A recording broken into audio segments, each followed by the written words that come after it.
Ал армысына сұлутың, кезектегі тары жайылым, күйеуім көзіме шөп салып жүр ме?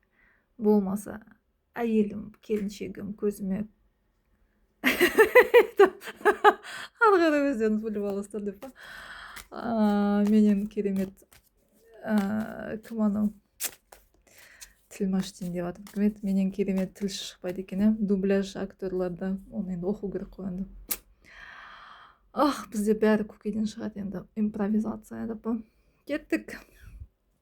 Бірінші нұсқа, екінші нұсқа. Күйеуім болмаса келіншегім көзіме шөп салып жүр ма? Енді үйленгендер. Қазір екінші бойдақтарға ашамыз. Не болады бойдақтағы қыздар? Кеттік бірінші нұсқа.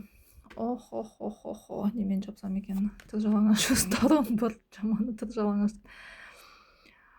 Жоқ, жасаса да баяғыдан болған екен. Қазір керемет, сізді жақсы көреді, бүкіл арман тілектеріңізді орындайды. Түнде ғажап араб түндері деп күндіз жаным күнім, қонжығым ботақаным. Сондықтан жоқ, бірінші нұсқа. Құттықтаймыз сіздерді.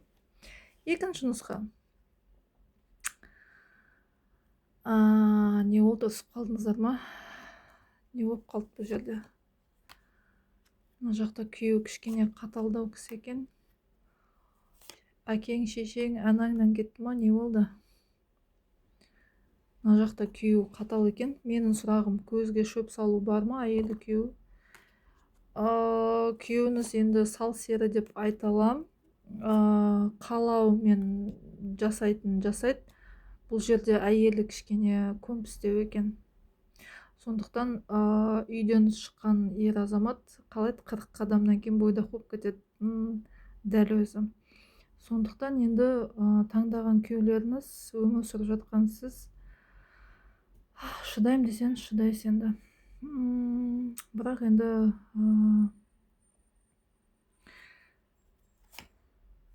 жақсы көреді, сол үшін шыдап отыр екенсіз. Ол бәрін жақсы көреді, сонда бүкіл әйел азаматын деп па. Енді сақтанып, қорғанып жүрсін, үйге бәлесін жұқтырып әкелмесін, ең бастысы сол.